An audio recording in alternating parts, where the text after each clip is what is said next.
Good Tuesday morning. Thanks so much for joining us on KARE 11 News Now. I'm Michelle Beck. Let's get to your headlines.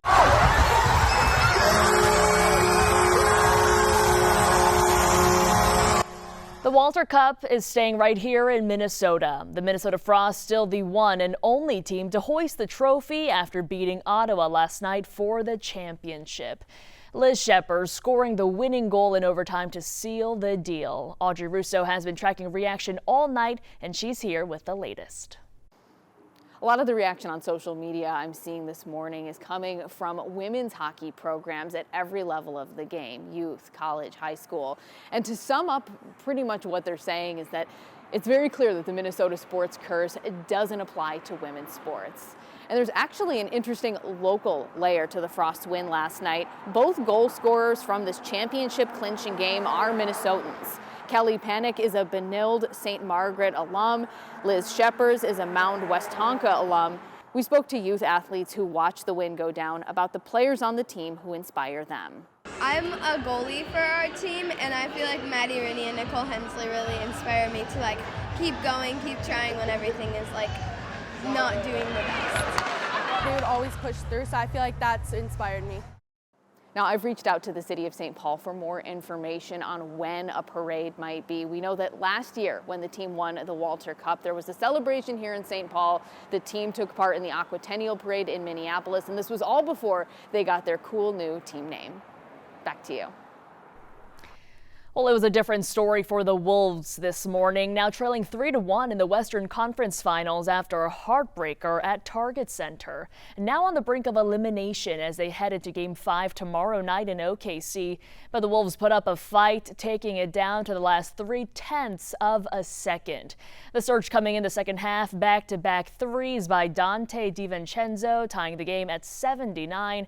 But Thunder take the lead headed into the fourth. Not the best game from Ant with 16 and only 5 from Julius Randle. Thunder wasn't having a repeat of Saturday. 74 combined points for SGA and Jalen Williams. Wolves fall 128-126. Yeah, I mean, we gave up 19 offensive rebounds and 21 turnovers. So they got 40 more possessions than us. So, and we lost by 2. So I'm not saying that's good, I'm not saying that's bad, but we can take that and run with it. I mean, so we'll be all right. Game 5 is back on the road tomorrow night at 7:30. A must win. If they can pull it off, the series returns to Target Center for Game 6 on Friday. As you head to lunch, state lawmakers will get back to work on several major bills ahead of a special session. Last week, members of the House and Senate met to discuss the details of their bills, which were left unfinished at the end of the legislative session. But Governor Walz says he won't call a special session until that work is finalized. He says he is confident the session will be called before Sunday, which is when preparations for a partial state government shutdown would begin. Happening today, President Trump directing federal agencies to end government contracts with Harvard. Trump, over the holiday weekend, posted a statement on social media saying he's also considering taking $3 billion worth of grant money from the university and sending it to trade schools. Right now, the university is pushing back against policy administrations coming from the Trump White House. Also new this morning, President Trump weighing new sanctions against Russia. He's making it clear he is losing patience with Vladimir Putin, leveling some of his sharpest criticism at the Russian leader as Moscow continues to pound Kyiv and other Ukrainian cities with drones and missiles for a third straight night. Bianca Facinei has the latest from Washington.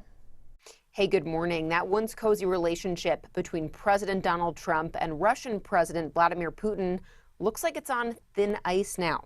The fraying follows another setback in the Russia-Ukraine conflict after a deadly attack in Ukraine this weekend. Absolutely crazy. Emotional. These are the terms U.S. President Donald Trump and the Kremlin use to describe each other these days. The war of words erupting days after Russia launched several deadly attacks on Ukraine. I'm not happy with what Putin's doing. He's killing a lot of people, and I don't know what the hell happened to Putin. Following the president's comments, a spokesperson with the Russian government said Trump might be dealing with, quote, emotional overload. It's a significant shift in tone from just last week, when Trump had a phone call with Russian President Vladimir Putin that he said went, quote, very well, and included discussion on ending the conflict with Ukraine for good. Meanwhile, Ukraine says Russia launched over 700 missiles and drones Sunday, killing at least 18 civilians, including children. One Ukrainian resident says, let the world wake up and see. How long can they bomb children? Ukrainian President Volodymyr Zelensky is urging the U.S., Europe, and, quote, all those around the world who seek peace to impose sanctions on Russia, writing on X that they would serve as a guaranteed means of forcing Russia not only to cease fire, but also to show respect. But Putin isn't the only leader Trump currently has harsh words for. On his website, Truth Social, the president writes, President Zelensky is doing his country no favors by talking the way he does. Everything out of his mouth causes problems. I don't like it, and it better stop. Now, it's unclear if President Trump is seriously considering sanctions, but we know GOP lawmakers like Senators Lindsey Graham and Chuck Grassley are working on a bill that would impose sanctions on Russia and its allies. Back to you. Developing this morning in the UK, investigators trying to figure out why a man rammed his car through a massive crowd of people celebrating a big soccer win. It happened in Liverpool Monday night as thousands were in the streets for a parade. Right now, investigators are not treating the incident as terrorism, saying a 53-year-old man they believe was the driver was arrested on scene. More than 40 people were hurt. Several of those hurt were children, according to police. Here's the UK's Prime Minister after the crash. Well, scenes of joy turned to utter horror and devastation, and my thoughts and the thoughts of the whole country are with all of those that are affected, those injured, which of course includes children, their families, their friends, the whole community, Liverpool fans everywhere. And Liverpool stands together, and the whole country stands with Liverpool. This morning, 2 more inmates that escaped in a massive jailbreak in New Orleans are back in custody. One person was captured about an hour away in Baton Rouge, 2 more arrested in Texas. 2 men are still at large in the May 16th breakout that the Louisiana governor called the biggest in state history. 7 other people have been arrested, charged with helping them. In just 3 hours, jury selection will begin in the state trial for Derek Thompson. Thompson is facing several counts of third-degree murder charges and criminal vehicular homicide in a 2023 high-speed crash that killed 5 women in Minneapolis. According to a criminal complaint, Thompson was driving nearly 100 miles an hour on I-35, cutting across several lanes of traffic and running a red light before slamming into the women's car. He was found guilty last year on federal drug and firearm charges in the crash. Well, this week, Southwest Airlines' longtime slogan of bags fly free is expiring. Starting with bookings made on Wednesday, the carrier will charge passengers for checked luggage. So one piece will cost $35 with a charge of $45 for a second suitcase. Southwest passengers didn't pay for 2 checked bags last year, but the DOT said the airline still earned $83 million in baggage fees, and that was due to heavy packers who needed at least 3 pieces of luggage. Certain travelers won't have to pay for checked luggage, including A-list tier flyers and business fare passengers. The summer travel season is now in full swing, and this year will be a major test for our national parks. With cuts to federal workers and scaled-back services, are the parks ready for more visitors? Morgan Chesky has a closer look. Tonight, our nation's parks promising pristine views, taking changes in stride amid a busy summer season. Today, outside Zion National Park, visitors found bumper-to-bumper traffic already backing up area roads. And there's definitely a million people going to Zion today. Now, as summer heats up, multiple parks sharing changes.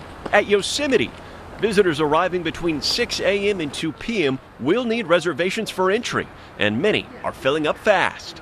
In Tennessee, 12 million visitors converged last year on Great Smoky Mountains National Park. This year, 6 of 10 campgrounds are closed until further notice. At Utah's Arches, reduced staff means fewer trash cans and picnic tables. The change similar to New Mexico's Carlsbad Caverns, where ranger cave tours are suspended. It's certainly been a roller coaster. Lee Zimmerman, who runs 3 lodges that all serve Yosemite, says bookings haven't been this low since the pandemic. If this doesn't pick up, where does that put you? It puts us in a really difficult situation. So if you don't get the traffic when you need it, it creates a pretty dire financial situation. He tells us fears over park cuts plus economic uncertainty have hurt his business, adding the fraught political climate has cut down on international visitors too. Still, as we await holiday weekend numbers out of Yosemite, early reports suggest things ran smoothly, still offering the magic of a national park getaway.